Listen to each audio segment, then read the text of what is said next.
The execution platform was built above the royal harbor, so every prisoner could see the stars one last time. Captain Elias Ward stood in its center with his wrists sealed in blue gravity irons.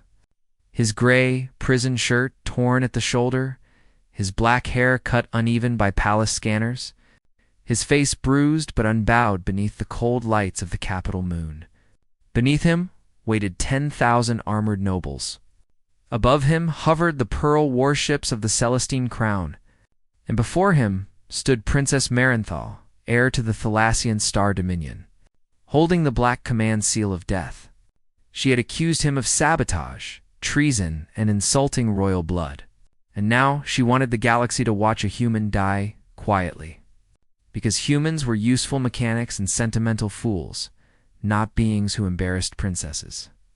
Elias had refused to kneel during judgment, refused to confess, and when Marin asked whether he had any final defense, he looked past the judges, past the banners, past the nobles hungry for a spectacle, and said only, "Ask the executioners whether this is justice." The court laughed, because executioners were not witnesses. They were instruments, masked servants of punishment houses, silent, obedient, nameless, raised to drop blades when royalty finished speaking. Princess Marin smiled, lifted the command seal, and ordered his execution. Then the executioners turned toward the human, and one by one they removed their masks. The first executioner was old, scaled, and missing one eye, his black hood falling back to reveal the tattoo of a ruined mining moon on his throat. The second was a woman with silver skin and burn scars across both hands. The third had the curved horns of the Varen clans. The fourth wore the throat implants of a former prisoner caste. The fifth was barely more than a boy by the standards of his species. And all seven stared at Elias as if the command seal had become meaningless air. The old one lowered his blade, not dramatically, not trembling, simply refusing. Princess Marin's smile thinned. "Executioner Prime," she said, "you have your order." The old executioner looked at the prisoner, and his rough voice crossed the harbor. "I know this man." The crowd shifted.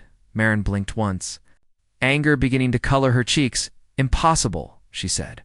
"You know no prisoners, that is your law." The second executioner stepped forward and lowered her shock spear beside the first blade. "I know him too," she said. "As do I," said the horned one. "As do I," said the prisoner caste veteran. The young executioner swallowed hard, then spoke in a voice that shook but did not break. "We all know him, Your Highness, and we will not kill Captain Elias Ward." The platform went silent in a way no victory parade had ever been silent. Marin had been trained for assassination attempts, diplomatic traps, poison, betrayal by admirals, senators, and even family, but not for executioners, refusing death in public. Because death was the final simplicity beneath ceremony. The point at which arguments ended, she tightened her grip on the black seal. Captain Ward watched without satisfaction, which irritated her more than if he had smiled.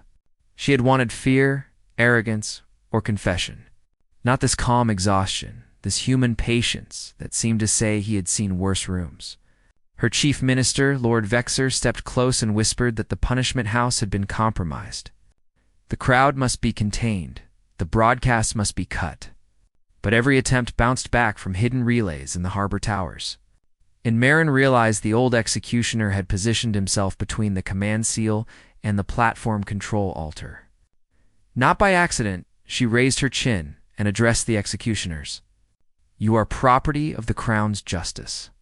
You will obey or join him." The old one finally turned to her, and the fury in his eye made guards step back. "I was property once, Your Highness," he said.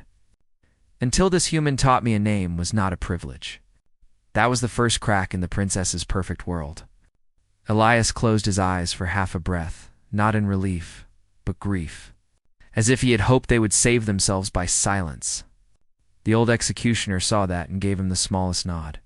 Permission to be angry later, if there was a later. Marin hated the shared history between condemned man and servants. Hated that the platform no longer belonged to her voice. Hated that the crowd now watched a question. She signaled the royal guard, and 12 armored knights stepped onto the platform with plasma halberds. Their captain demanded the executioners stand aside. None did. Lord Vexor whispered again that she must end this quickly. The harbor nobles were already murmuring. Ambassadors from Earth's neutral allies were recording. And the Queen's throne ship had not yet answered the emergency call. Marin looked at Elias. "Tell them to obey," she said, "if you care for them." "Tell them not to die for you," Elias opened his eyes. "They are not dying for me," he said. "They are choosing what they can still live with."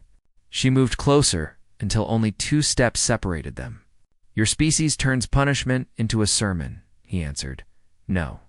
We notice when a sermon is dressed as punishment." She struck him across the face before she could stop herself. The crowd gasped. His lips split, and the old executioner's hand tightened around his lowered blade. Elias looked back at her, blood at his mouth. "Still calm, Your Highness. You should ask why your minister is afraid of my name." Lord Vexor ordered the guards to kill them all before the sentence changed shape. The knights attacked, and the execution platform became a battlefield under the stars. Not a grand battle of fleets and shining cannons, but something uglier and closer, halberds against execution blades, shock spears against royal armor. Old servants moving with the economy of beings who had spent decades around killing machines and knew every blind angle. The scaled old executioner cut a knight's knee servos. The silver-skinned woman struck powered joints instead of flesh. The horned executioner took a wound and still shoved his attacker over the rail. Elias could not fight. The gravity irons held his wrists and spine. But he shifted when he could, tripping a guard with his shackled foot, turning his shoulder so a killing shot burned a restraint strut instead. Marin stumbled backward, because executioners were supposed to know death as ritual, not rebellion, while the crowd below broke into waves of panic. Lord Vexor seized the platform command altar and shouted for harbor defense guns to purge the platform. Marin spun toward him. "No, the air is on the platform." He snapped. "Then leave it, Princess." His mistake was the tone for the first time. He sounded less like an advisor and more like an owner. The harbor guns turned toward the princess too. Marin saw the targeting lights crawl across the platform floor and understood that Vexor had not panicked. He had prepared. The guns did not distinguish between human prisoner, executioner, guard, or royal blood. They were locked to erase evidence, to erase shame, to erase a mistake that had spoken too loudly before too many witnesses. Elias saw the lights a heartbeat after she did. His expression changed from guarded anger to immediate focus. The kind of focus no court could fake. He shouted, "Down," and threw himself sideways despite the irons, slamming into Marin with enough force to knock her behind the stone sentencing block as the harbor guns fired. White beams cut through the execution arch, vaporizing to royal guards and carving molten scars across the platform. The old executioner dragged the young one behind armor. The silver-skinned woman rolled under the rail. One knight vanished in light. Marin landed hard beneath Ilias's weight. Breath crushed from her lungs, her cheek against the cold floor where royal prisoners had died for centuries. Then another beam split the sentencing block above them and rained glowing stone over his back. He did not move away. He covered her. The man she had ordered executed covered her with his own body. And when the firing paused, he pushed himself up with visible pain and said, "Princess, your justice system has a security problem." She should have hated him for the joke. Instead, she heard herself ask, "Why did you save me?" Elias looked at her as if the question were strangely difficult. "Because I was closest," he said, "and because dead princesses make bad witnesses." The executioners formed a half-circle, while surviving royal knights stared between Marin and Vexor. Unsure whose orders still meant anything, Vexor's voice erupted from the harbor speakers. "Princess Marin has been taken by human sympathizers. Emergency regency law is invoked. All loyal forces secure the air if retrieval fails. Prevent abduction by terminal means." Marin went cold. Emergency regency law could only be invoked by the Queen, the War Council, or the Chief Minister if the royal heir was declared mentally compromised. Vexor had just named her prisoner in her own capital. She rose slowly, ash across her execution white.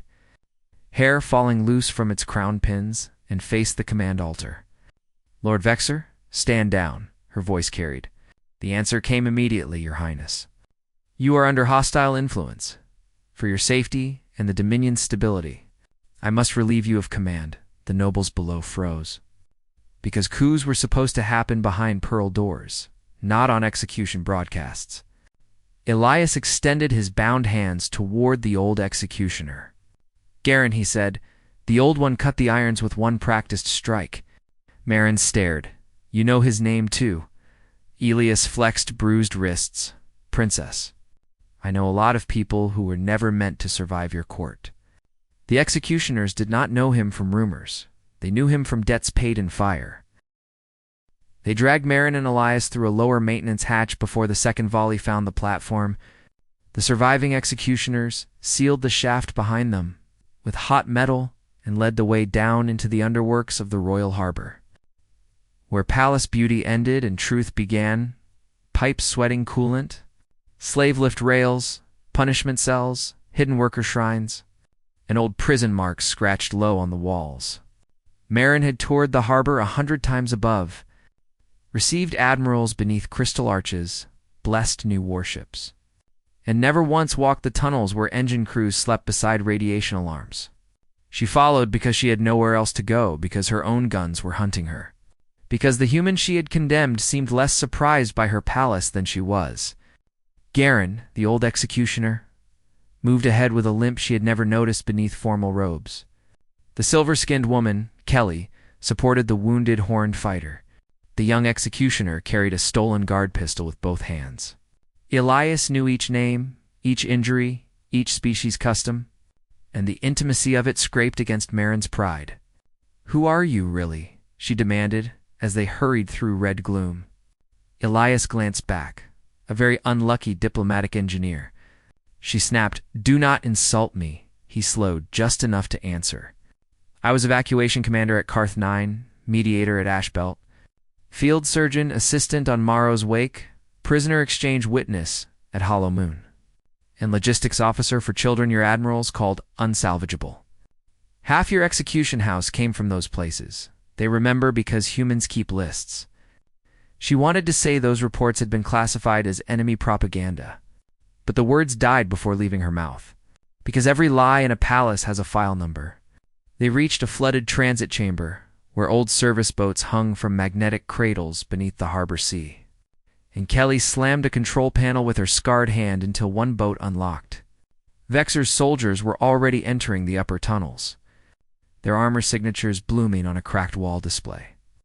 Marin touched her royal wrist cuff to the transit gate. Expecting obedience, the gate flashed red.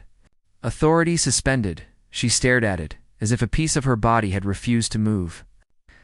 Elias stepped past and opened the manual latch with a rusted crank. It screamed, stuck, then yielded. "Not everything needs permission from a throne." He said. She glared, but followed him into the boat. The vessel dropped into black water as guard shots sparked. Garen piloted through a maintenance canal above them. Marin saw shadows of her own warships turning in confused formation. Some obeying Vexor, some waiting for the Queen. Some locked out by emergency codes. The Celestine crown was a knife deciding which hand held it. Elias studied the display with a soldier's patience. "Where's your mother?" he asked. "Queen Althena is aboard the throne carrier Astervale," Marin said, returning from the outer moonrites. "Vexor cannot hold the capital if she broadcasts against him." Elias nodded. "Then he will either isolate her or kill her before she speaks." Marin's stomach tightened. "No one can breach the Astervale." He looked at her. "Princess, 5 minutes ago you thought the harbor guns were yours." The next explosion bloomed above the water like a second sunrise. The shock wave rolled through the canal, rocking the service boat. Alarms shrieking as the glass ceiling turned white when the glare faded. Marin saw wreckage falling through the upper harbor, not from the Queen's ship, not yet, but from one of the royal escort cruisers split cleanly at the spine. Vexor had begun the Civil War before anyone had time to name it. His private defense flotilla, hidden for years under customs authority, emerged from dock shadows and opened fire on loyal ships. The public channels screamed contradictory orders, false commands, invasion claims. Plague warnings? Martial law? Seraphine? No? Marin corrected herself in panic. She was Princess Marin, not some hero from a story. And she had ordered the only man who understood this trap to die. She turned to Elias. Can Earth stop this? He looked through the water dark toward the burning harbor. Not quickly enough. There is a Terran courier outside the moonshield. But Vexer jammed diplomatic bans before your execution began. Of course he did, she said bitterly. Then why were you here? Ilias's face hardened. Because your father asked Earth to audit missing relief ships before he died? Vexer has been selling royal prisoners, sabotaging hospitals, and blaming human smugglers? I came with proof. Your court arrested me 12 minutes after I landed. She remembered Vexer whispering in judgment. The human brings forged compassion, Your Highness. Do not let him speak long enough to poison the hall. Shame struck so fiercely that she looked away. A princess can survive humiliation, but truth requires a stronger spine. The service boat surfaced inside an abandoned dry dock beneath the old city, where rusted cranes hunched and illegal lanterns burned blue. Hundreds waited there, dockhands, former prisoners, medics, children, retired soldiers, and punishment house servants who had slipped their collars during the chaos. When Elias stepped from the boat, they did not cheer. They touched 2 fingers to their brow and 1 to the heart. A human rescue salute altered by a dozen species. Marin remained in the boat, suddenly afraid to step among them, because she had ruled above people like these all her life without knowing the weight of their eyes. A small girl with translucent skin broke from the crowd and hugged Elias around the waist. He winced, then bent to hold her with both arms. You got tall, Nima, he said. She answered. You got arrested, he smiled sadly. Bad habit. The crowd's attention shifted to Marin, and hatred moved through it like heat. Garen stepped between them. She is not forgiven, he said. But she is witness for now. Marin flinched. Elias turned to the crowd. Vexer has the harbor guns, partial fleet control. In the execution broadcast, Queen Althena may be cut off within the hour. I need relays, pilots, old codes, and anyone who knows the punishment tunnels under the palace. A dozen hands rose, then 50, then more. Marin found her voice. This is treason. The dry dock went silent. Elias looked at her, against whom? She opened her mouth, and for once the answer was not simple. Outside, Lord Vexer was wearing loyalty like a stolen crown. His face appeared across every public wall screen in the old city. Grief calm, hair perfect, voice trembling with practiced devotion. Citizens of Thalasia, the princess has been seized by a human agent and corrupted punishment servants. The queen's return is endangered until stability is restored. All command authority rests in the emergency regency. Remain indoors, report Terran sympathizers. Justice will be swift. Behind him, he played edited images of Elias standing unbound among dead guards. Executioners with weapons raised, Marin knocked down beneath him. Cut into a story fear could swallow. The dry dock erupted in fury, but Elias lifted one hand. Not loud, just steady, and the crowd quieted. Marin noticed the obedience and felt a bitter, unwilling awe. No crown, no army, no noble blood. And yet people listened, because he had earned them in the places royalty never visited. What do we do? She asked, softer now. Elias looked at the nearest old wall screen. We give them an unedited image. She almost laughed. Vexer controls the public grid. Then we do not use the public grid, he said.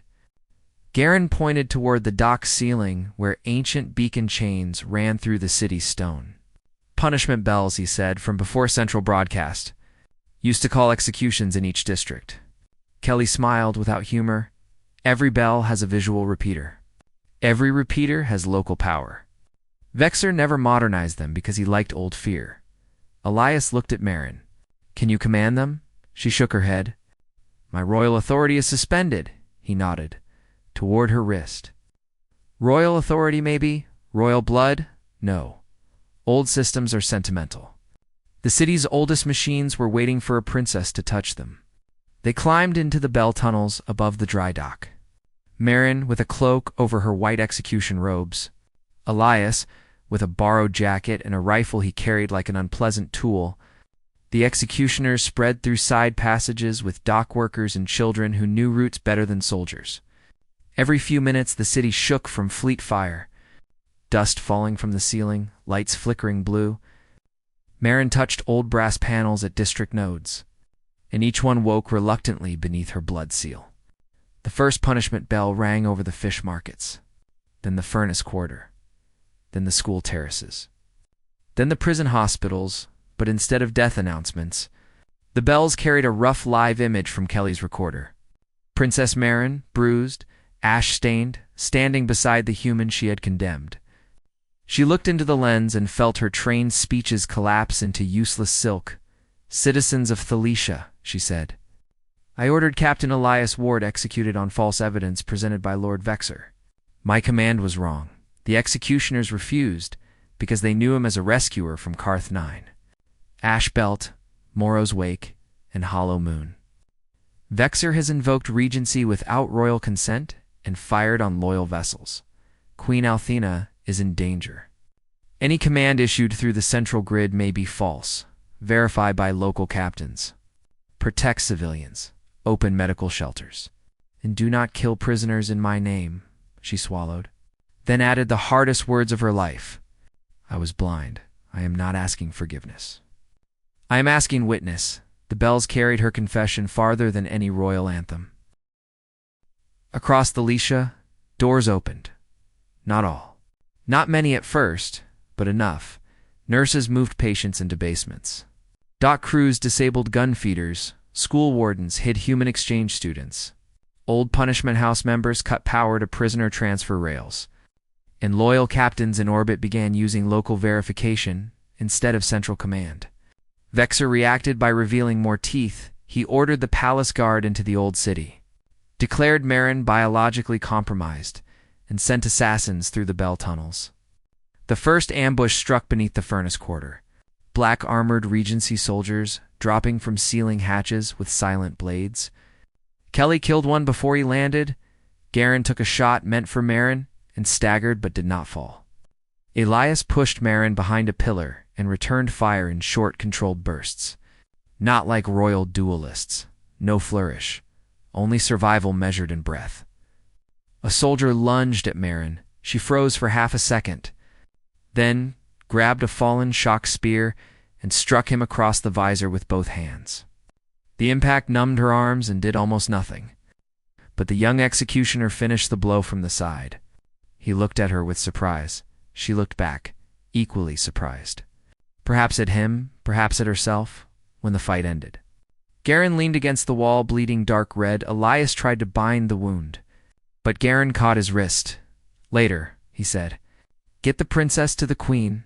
Marin knelt beside him. "Why would you take that shot for me?" Garen's one eye narrowed. "I did not," he said. "I took it for the witness she might still become. Not forgiveness, not loyalty, something heavier." They reached the sky elevator beneath the palace as Vexer's fleet tightened around the returning queen. The Aster Veil was visible through a cracked dome high above, a vast throne carrier glowing pale gold behind layers of shield fire. Loyal ships formed a ragged defense while Regency cruisers pressed inward under false emergency flags. Marin studied the elevator controls and realized Vexer had locked every ascent to her biometrics. Not to block her, but to track her. Elias saw the trap instantly. "We need another way up." Kelly pointed to a maintenance spine running along the elevator shaft. "Old manual climb, 4 kilometers to upper launch rail." The young executioner groaned. "Humans," Elias said, "can climb annoyingly." Marin looked at the vertical darkness and almost refused. Princesses did not climb maintenance spines. Heirs did not crawl through grease and power frost. But heirs also did not order innocent men executed. Heirs did not let ministers rule them through pride. She removed the broken gold shoulder plates from her armor and dropped them into the dust. They hit the floor with a sound smaller than she expected. "Then climb," she said. The ascent became pain. Hands torn, breath ragged, muscles shaking, the old city shrinking beneath them. Elias climbed below her at first. Then above, when sniper drones entered the lower rail, firing while hauling himself upward, Marin saw fresh blood from his wrists reopen, and remembered those same hands bound on the platform because she had wanted spectacle. Every meter upward became an accusation, halfway up. Vexor's voice entered the shaft speakers. Warm, saddened, personal. Marin, child, stop this before more servants die for your confusion. Your mother is safe if you surrender.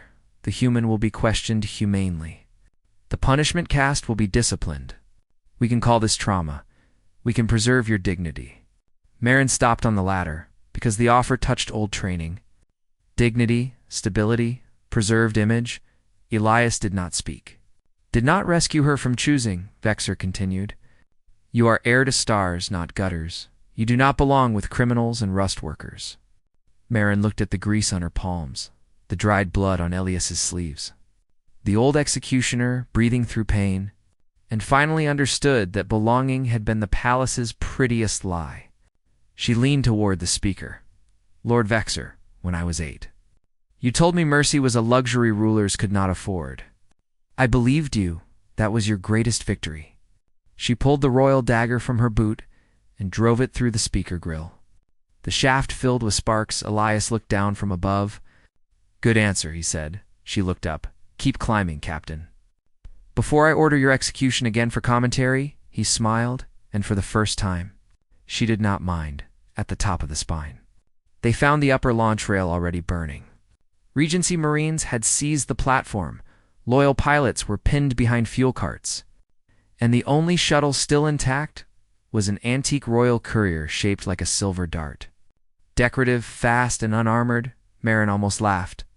After mocking humans for rough practicality, she was about to trust her survival to something pretty and unsuitable. Elias looked at the shuttle, then at her. Can you fly that? She answered, Of course, it is a royal toy, he said. I have seen royal toys kill people, she snapped. Get in. The executioners and 2 loyal pilots piled aboard while Kelly covered the hatch. Garen collapsed into a seat. Still gripping his blade, Marin took the controls. The courier recognized her blood and sang a greeting tune. She slapped the console. Not now. The shuttle launched into the upper harbor under fire, spinning through smoke and broken banners. Behind them, Regency Marines flooded the rail. Ahead of them, orbit burned. The Astravale's shields were failing under concentrated attack. Vexor's command cruiser, the Iron Benediction, sat between Marin and her mother like a judgment altar. Elias slid into the co-pilot chair and began rewiring the shuttles. Comes with a knife. What are you doing? She demanded. Giving your pretty toy a rude voice, he said. The shuttle screamed as a missile passed close enough to peel paint. Marin flew by instinct. Royal flight training finally useful outside ceremony. Weaving through debris and defense fire, Elias opened a channel through the courier's emergency beacon. Not to the fleet, but to the execution bells still ringing below, and rooted their image into space. The entire Royal Navy saw the princess in a stolen shuttle with the condemned human beside her. For 3 seconds, every ship paused. Loyal, Regency, uncertain. All seeing the unedited face of the heir Vexor claimed was captured. Marin did not wait for a speechwriter. Captains of the Celestine Crown. Lord Vexor has committed illegal regency. Fired on the harbor, tried to execute witnesses, and now attacks Queen Althena. Central commands are compromised. Any vessel that obeys him will answer to public law. Any vessel that protects civilians, and the Queen will have my testimony. If you need proof beyond my word, hear the man I condemned. Elias leaned toward the beacon. This is Captain Elias Ward of Earth, humanitarian audit envoy. I am alive because Thalassian executioners refused an unlawful order. I carry evidence of prisoner trafficking, relief ship theft, and border hospital sabotage linked to Lord Vexor's office. That evidence is stored in 3 dead drops, including one aboard the Queen's carrier if Vexor takes the Astravale. He erases your dead and sells your living. Shoot me later if you want. Right now, choose who profits from silence. Marin stared at him. That is your inspiring speech. He shrugged. I prefer accurate ones. Then the first uncertain cruiser changed sides, turning its guns away from the Astorvale and toward the Iron Benediction, then a second, then 3 escort frigates. Then an entire medical carrier whose captain broadcast a single furious phrase. For Morrow's wake, the names Elias carried became weapons. Karth 9, Ashbelt, Hollow Moon, Terravos Station. The quiet disasters Vexor had buried under classified seals returned through living mouths. Captains who lost cousins in quarantines, engineers whose siblings vanished, nurses who remembered human relief ships arriving after royal schedules failed, they spoke across local channels. Not in perfect discipline, but in testimony. The Iron Benediction fired on the defecting cruiser, blowing open its port wing, and that decided the rest faster than any royal command. The Celestine crown did not become united, but enough of it remembered honor to make Vexor bleed. Marin drove the courier through the widening battle toward the Astorvale. Missiles chasing, shield fragments flashing like broken stained glass. Elias tracked patterns with a cracked display. Kelly manned a rear pulse gun and shouted every time she hit anything. The young executioner prayed in 3 languages and apologized to every god for his aim. Garen bled silently, eyes fixed on the Queen's carrier. The courier slammed into the Astorvale's emergency dock so hard, its nose crumpled. Marin kicked the hatch open and ran into her mother's ship, with Elias and the executioners behind her. Royal guards aimed, then froze at the sight of the air covered in grease. Blood and truth, take me to the Queen, Marin ordered, for once. The order sounded like service instead of entitlement. Queen Althena was not in the throne chamber. She was in the engine chapel. The old queen stood beneath a cracked reactor window, silver hair unbound, one arm in a medical sling. Watching technicians fight to keep the carrier's shields alive, she turned when Marin entered, and all the speeches between mother and daughter died under the pressure of survival. Marin knelt before she planned to. Mother, I was wrong. Lord Vexor is the traitor. Captain Ward has proof. The executioner saved me. The Queen's eyes moved from Marin to Elias. Then Garen, old recognition flickered there. Not surprise guilt? I know, Althena said. Marin stared, you know. The Queen closed her eyes briefly. I suspected too late, trusted Vexor too long, and feared civil fracture more than hidden rot. Your father died trying to reach Earth because I would not move fast enough. The confession hit Marin harder than any blow. Elias stepped forward and handed the Queen a small data shard he had kept hidden beneath the skin of his wrist. Ow. Vexor missed one, he said. Humans are tedious about backups. The Queen took it, inserted it into the engine chapel altar, and the dead drop opened. Files flooding every loyal ship, contracts, transfers, signed death waivers, relief cargo auctions, names of children sold through punishment houses. Messages forged in Marin's command key and at the center. Vexor's plan to use Elias's execution as proof of human aggression. Invoke Regency, kill the Queen during rescue confusion, and crown Marin later as a controlled puppet after suitable grief. The princess had ordered a man's death with a hand someone else had guided for years. Marin could not breathe. Shame became physical, a weight behind her ribs. Elias watched her see it, and did not soften the truth. That mercy was harder than comfort. The Queen opened a fleet-wide channel, but before she could speak, Vexor's iron benediction broke through the outer shield line and rammed the Astorvale's docking spine. Boarding alarms howled. Regency Marines poured into the carrier, heading for the engine chapel because Vexor understood that proof mattered only if it survived. Queen Althena drew a ceremonial pistol with her uninjured hand. Marin drew the shock spear she had taken in the tunnels. Elias lifted a rifle.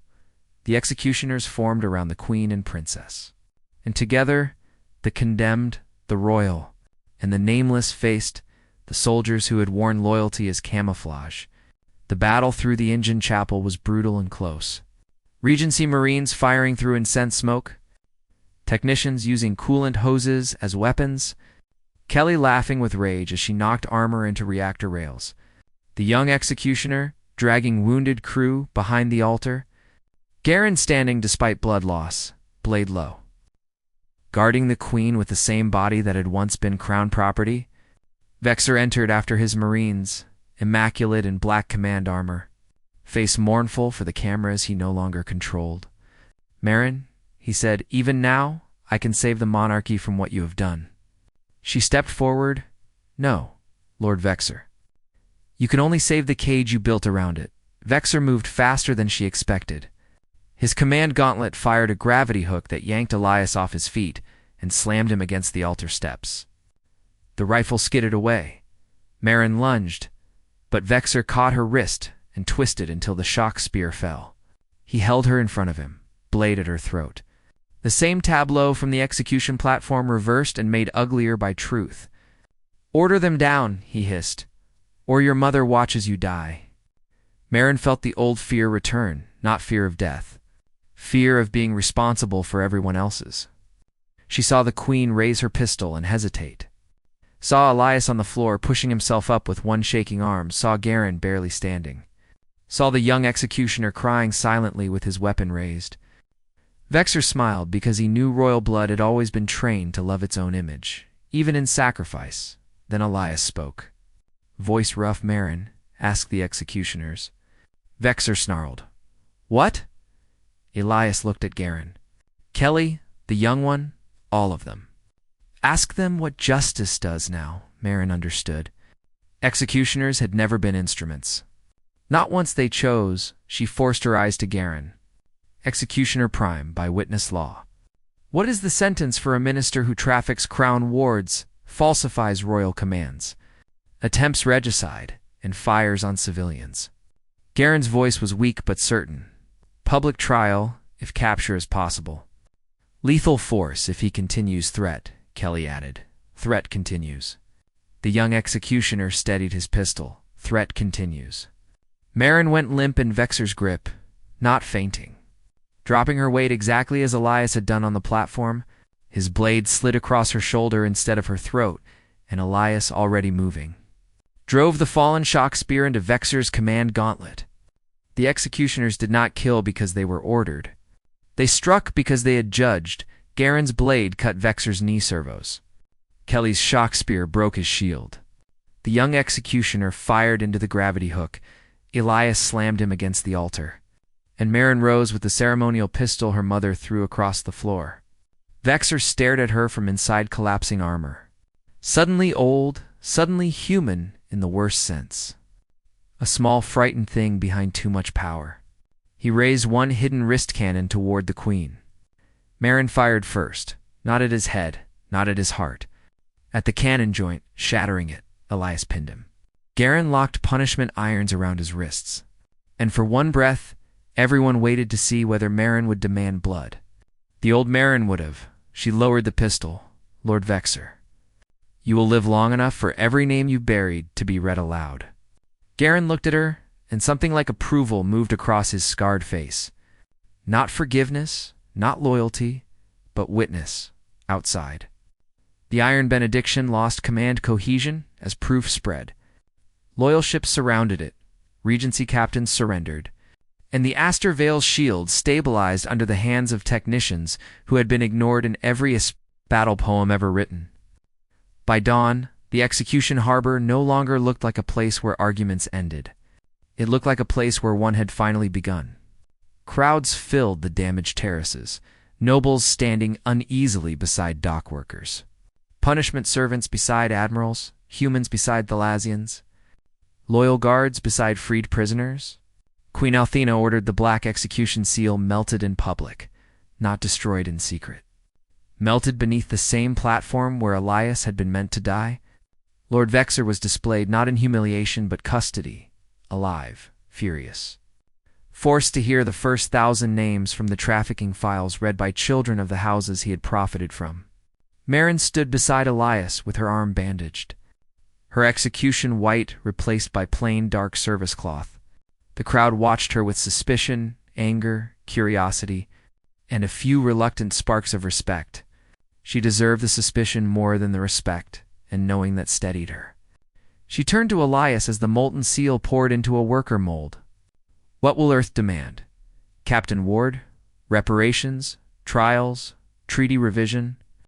All of those, he said, probably in boring order. She looked down. And what do you demand? He considered, then said, Never again order a death because a court tells you someone is inconvenient? She nodded. I can promise to try.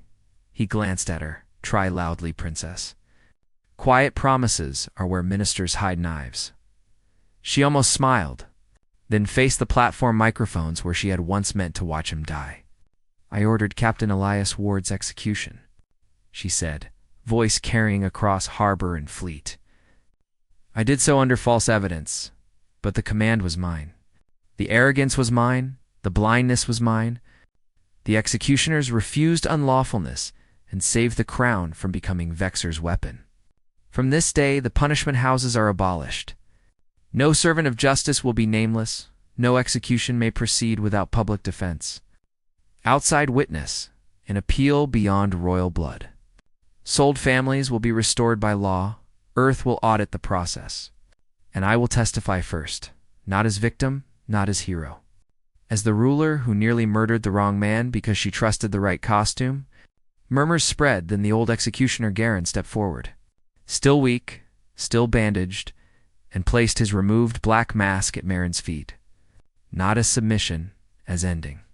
One by one, the others did the same. Kelly, the young one. And hundreds more from hidden punishment ranks across the harbor. Masks piled like shed skins, Elias watched silently.